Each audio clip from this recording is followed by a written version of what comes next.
Hey, on today's episode of Broke Dead Builds, the automotive electrical series, we're going to be talking about relays, fuses, circuit protection devices, and what they do and how they work in your automotive electrical application. If you want to learn more, stay tuned. So, we're going to go over relays, which this is just one example. If it'll focus, you can see if it will focus. So for relays, these things are just a switch that can have single pole, single throw, or double pole, double throw. When we talk about double pole, double throw, all that just means the number of contacts. So you got a switch with open and close, right? So this is a single pole when you have one that just goes open close. In double pole, double throw means where it's like this. Or you can have triple or however many. There's different ones. But for this one's very simple. This is a single pole, double throw. And you can see you got your pin 30 on this relay. That's going to be your basically power or ground, depending on if you have ground-sided wired or if you have like the power, battery positive going through this. But normally you want to put it on the ground side. You want ground side controlled switch. So you're going to have one side on pin 30 and the other one go into 27A and 87A, and then you can have the other one on 87. So just one option for relays. And I mentioned this on the previous video. Relays are used, you use low voltage to control higher voltage things. So like a starter relay, things like that, right? You can have low voltage energize the coil for the switch and the relay. Then you have,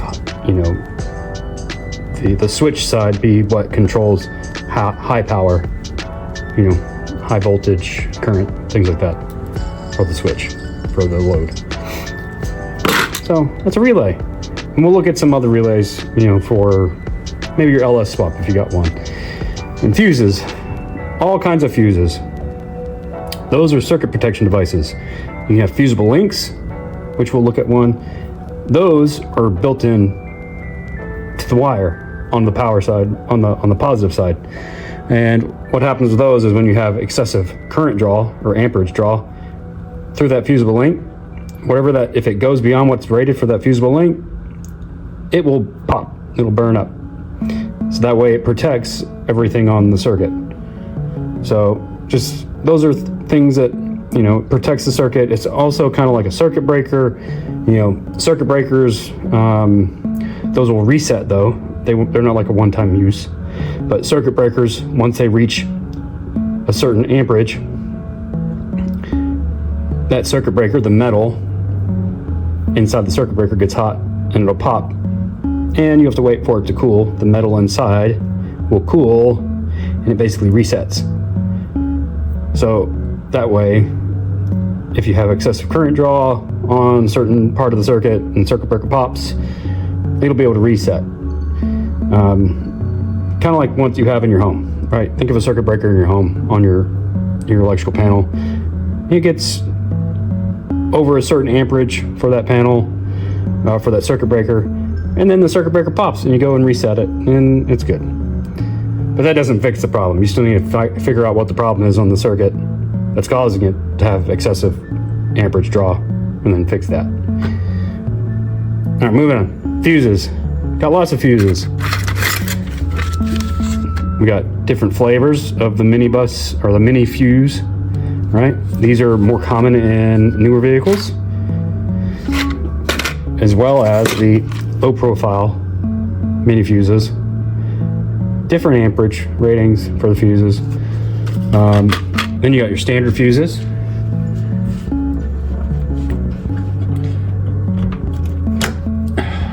Which I don't have a standard size fuse, but they're a little bit bigger than the mini fuse. And then you got your big fuse. These are the big boys. And they all have the same, amperage rating. These are on your older GM, 2000, 98 to 2000, and I think 4 GM trucks, and then they ended up swapping over to the bus fuses and the mini fuses, which they have in the LS platform GM trucks anyway. So look, you have your mini fuses, the big jumbo fuse, and you got different relays. All different kinds of relays. Fuel and starter relay, which these are the gray ones, your fuel pump relay. And here's one that's a single pole, single throw. It uses the coil to it energizes, and then once that energizes, it pulls the relay, the switch in the relay closed, and then that sends power to the fuel pump. Also,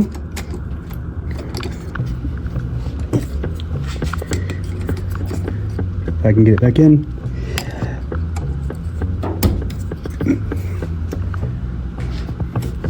These relays, they're going to be the same. Some are going to be double pole or single pole, double throw. Just depends.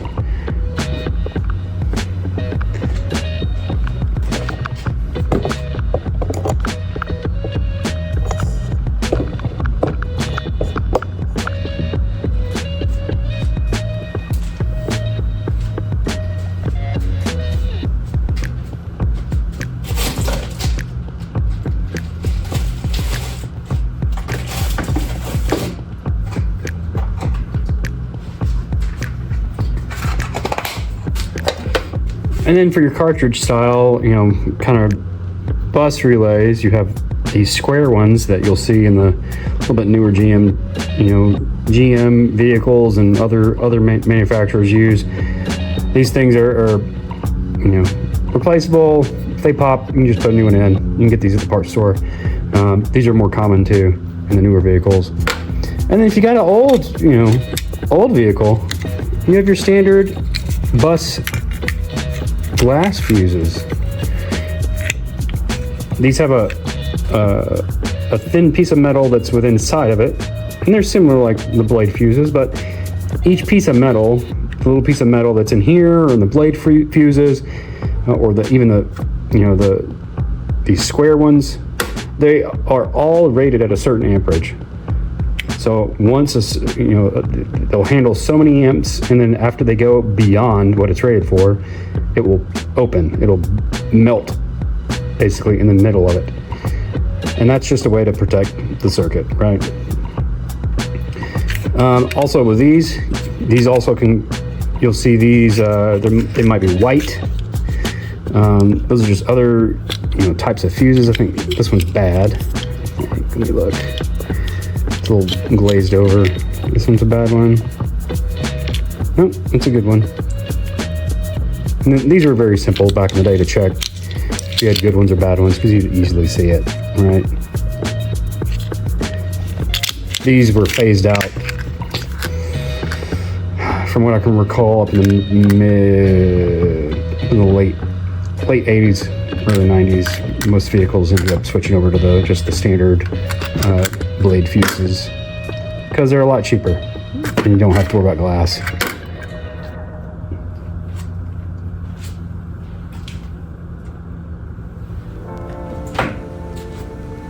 Oh, here we go. And as far as blade fuses go, here's just a standard size blade fuse, which is a 25 amp fuse. You can see the comparison in size, but there's not many auto manufacturers that use these anymore. And they all are the same. Test them the same. You can do continuity test across them.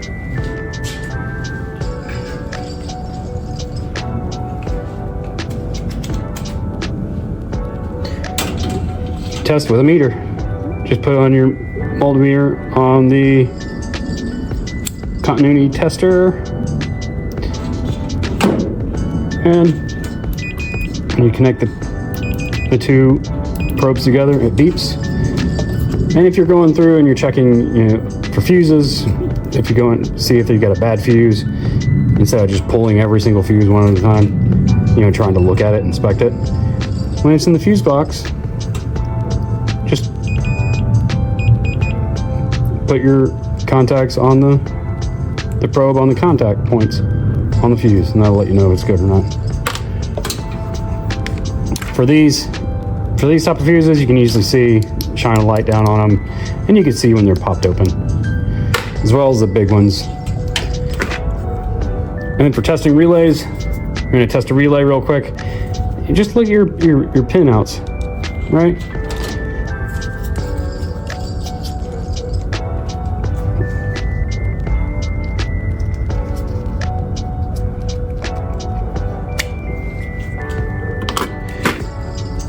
So on your relay, you're going to have various pins. You know, like I said, your coil relay, that's going to be pin 60 to pin 85. And if you look at the relay, get you in there. It's not focusing. Anyways, you're gonna look at the pin out for it, and you're gonna check for continuity across the connectors, right? So you know, pin 60 to pin 85, you should have continuity across the coil that energizes to pull the switch closed. And then looking at your switch in the relay, if it's normally closed on from pin 30 to pin 87A, check for continuity there. If you have continuity, you know that part of the switch is good. And then for the other side, for when it is energized, you can do a test, right? You can get one of those relay testers, you know, if you want to spend the money on one, or you can just apply 12 volts, you know, to the coil side, you know, pin 60 and pin 85. And if you hear it click, then you should know that it's good. And you can also check for continuity when you energize it. Because what you can have happen on these relays is that the contacts within here in the switch, because of arcing and it being energized on and off over a long period of time, it can cause pitting on the contacts. So then you can have an issue where it'll energize and you can hear it click, but it's actually not making contact with the terminal inside on the switch side. And if that happens, just replace the fuse. I mean, not the fuse, the relay. Just replace the relay. Get you a new one. Another thing you could do is when you have a set of relays and you think one's bad,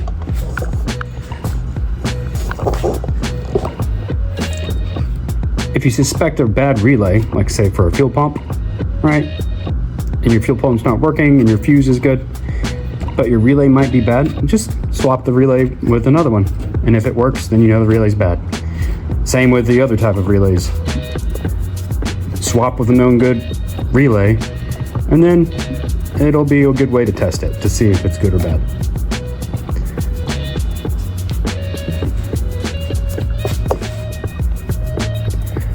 So that's the quick rundown, really quick, really high level, down and dirty stuff of, you know, relays, fuses, circuit protection devices. And next time we'll go over more of the wiring schematics, how to read them.